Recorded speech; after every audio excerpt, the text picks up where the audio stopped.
Hey everybody, if you're really feeling stuck with your niche and you just can't figure out who your target market, ideal client, customer avatar is, just listen to this. One of the reasons that people get stuck is because they obsess about who they're trying to reach and they imagine that that's all that a niche is, that a niche is just who you're trying to reach, and that's not true. Now, am I saying that who you're trying to reach isn't important and don't think about island A and island B and don't think about the problem you're solving or the results you're offering? No.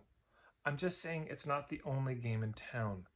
It's a part of it, but you don't have to only have it be that. And you don't have to start there. Sometimes what I see, and this just happened, this is a little puttering session case study. I was talking with a woman who has tried for so long to work on her niche. She has pages of notes. She's done all my exercises, and she is completely stymied on this situation. She just has, she's drowning in pages of notes, but giving her no direction, but instead thousands of directions. So if you are lost like this and you've been working on your niche, forget about the who for a while. Drop it, toss it out. Don't even think about it. Focus instead on what it is you want to offer. Really hone in on that. Really delve into that. This woman, I said, what do you want to offer? She said, like a 9-month program for women. And I said, what we came to is that what she saw in the world was that there's this war on the yin. There's a war on the kind of receptive, the feminine, the rest is not okay, and feeling feelings and being sensitive and being intuitive. None of this is okay in the world, and especially the place that she lives right now. So I said, I bet you there's other women who feel this too, and who wouldn't mind 9 months to delve in to explore that, to kind of correct their relationship with this yin part of them. And so I said, I gave her 5 minutes. I just said, design the program. What do you want it to be? And she outlined it. And 5 minutes, of course, was not enough. But the ideas were coming. I said, okay, just design the thing that you would like to lead, the thing that you would be most excited to do. Only focus on that. Forget about the who. Your who will be the women who would see this 9-month program and say, shut up and take my money. That's your who for now. It's yes, eventually we come back. We cycle back and we say, okay, now what's the problem and what's the result? Eventually you come back to that, but forget about it for now. I said, just design the program you want to do. And then first, here's a series of steps. I offer it to you all. Number 1, you could email your whole list and say, everybody, I got this idea. I'm looking for 30 women, which is what she was looking for a 9-month program. And here's the minimum criteria. You need to be willing to come to 3 in-person retreats in where I live.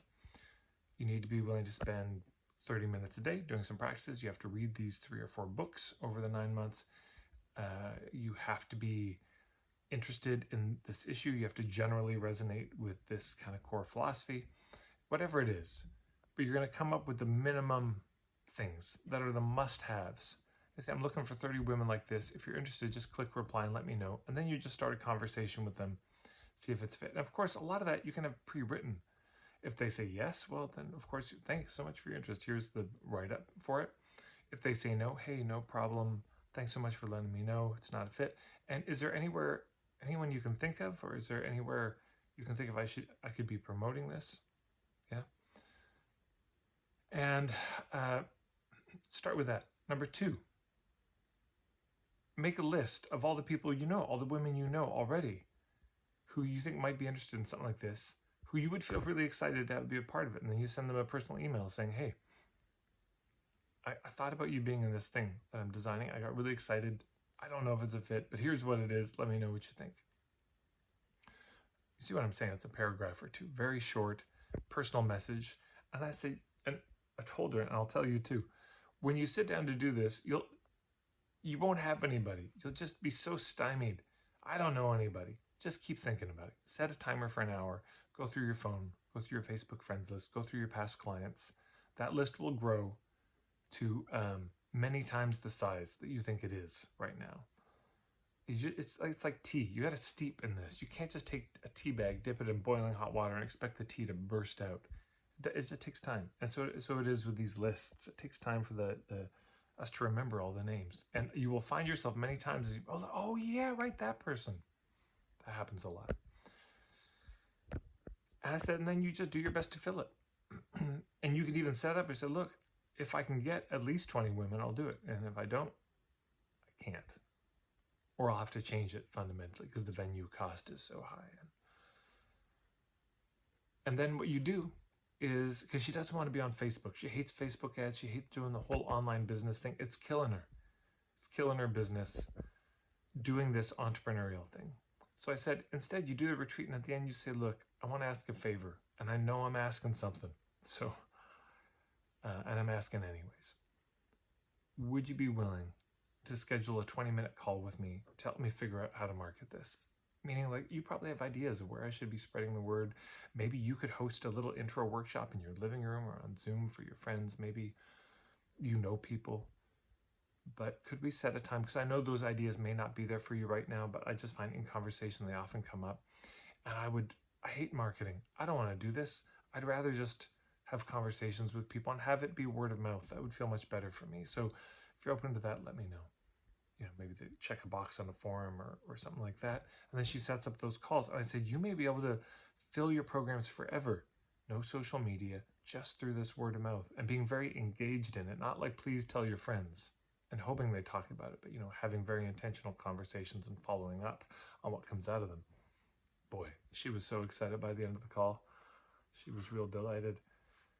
So if you're struggling with your niche, and consider that it may be because you've over-obsessed on the who.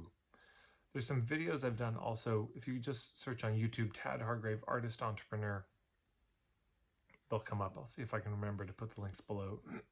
But for the most part, people overemphasize the artist, and they really need to bring the entrepreneur in. Yeah. In this case, she was overemphasizing the entrepreneur.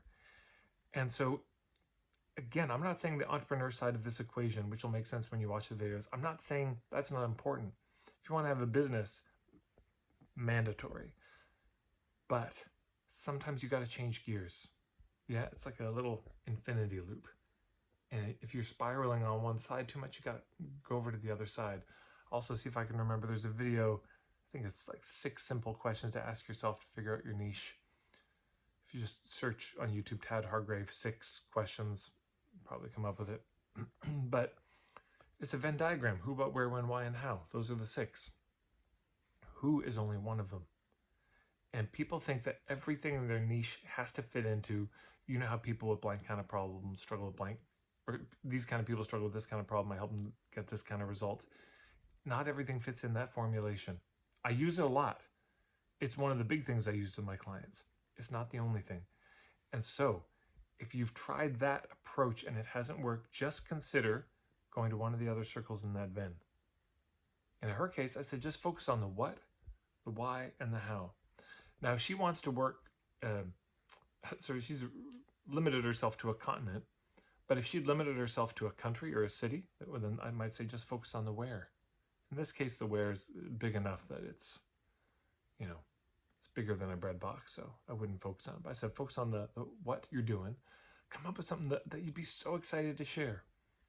Focus on why you're doing it. Talk about the philosophy, the bigger cause behind it, why that matters, and focus on how you want to do it, your own style, your own aesthetic, your own unique point of view.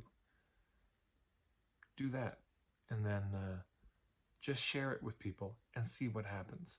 My guess is she's going to get a really good response.